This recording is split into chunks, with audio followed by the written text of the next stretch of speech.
Okay, when I first heard this riff, it blew me away. The notes, the rhythm, the tone, the overall feel, which is such a unique way of playing guitar that I've never heard before. And I think any guitarist would benefit from learning this to get some Esson inflections into your own playing.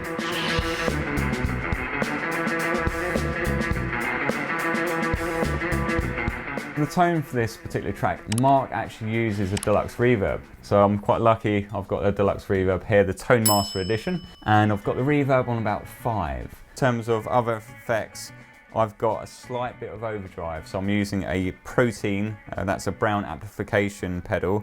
Got it on the blue side, and I'm just running it a little bit hot on that with the gain set about 9 o'clock. After that, add a little bit of slapback delay. I'm using a Boss DD200, which is a fantastic delay pedal.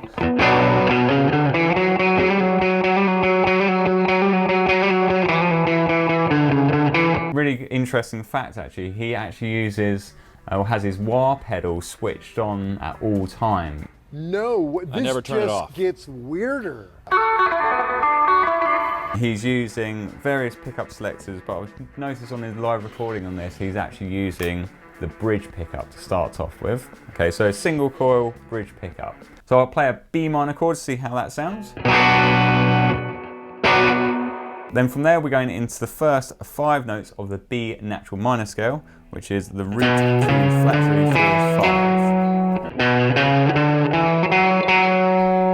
Okay, and we're kind of moving up with that index finger at the end, so that's 1, 2, 3, 4. Okay, then we go into this really unique part, and I really experiment with this, like adding it into your own riffs. I really had to slow it down in order to figure out what was going on, but he's playing the 9th fret with his index finger, then it looks like he's using his 3rd finger to hammer on the 10th fret. So a hammer on, we're trying to imagine that 3rd finger wants to go through that fretboard, and we're not re-picking that 10th fret, we're actually just using the weight of the finger to sound that 10.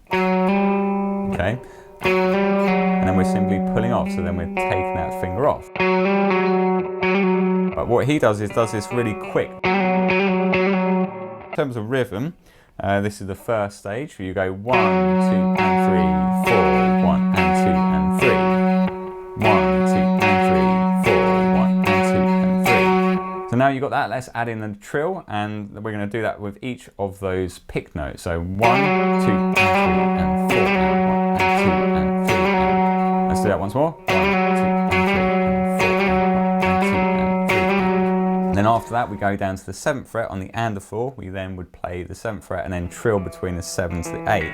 So for those who know, that's not actually part of our B natural minor scale. That is actually part of our blues scale.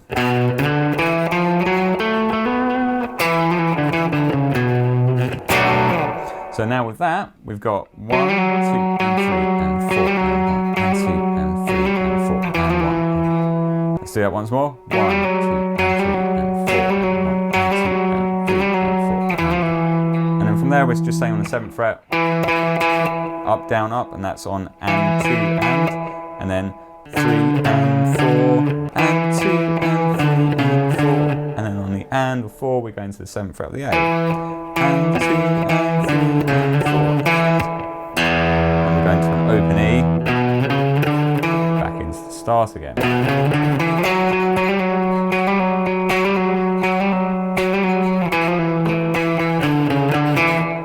Sounds really cool, but we're missing something. Still doesn't sound quite there, it's a bit empty. So when we analyse it, we can look at and adding some extra strokes in there.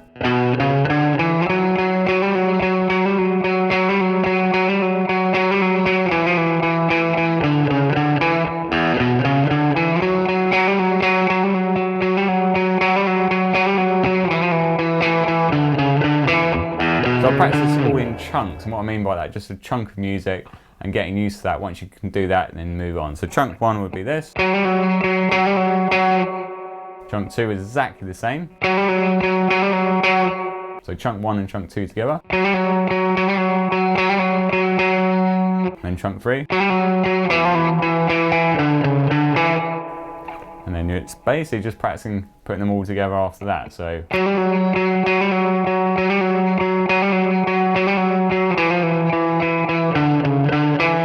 Okay, then for section 2, it's very similar.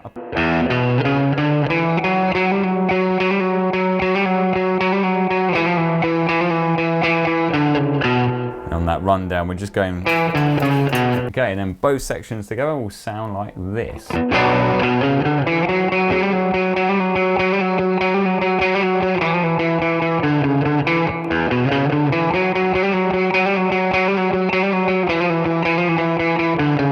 So it can be really hard to practice these songs as there's so many little inflections. You have to slow it down and be able to loop it over and over. And that's why I did this video up here, which is a software that I use to transcribe and practice everything I do on the guitar. Go and check that video out. It's going to really help you take your playing to the next level.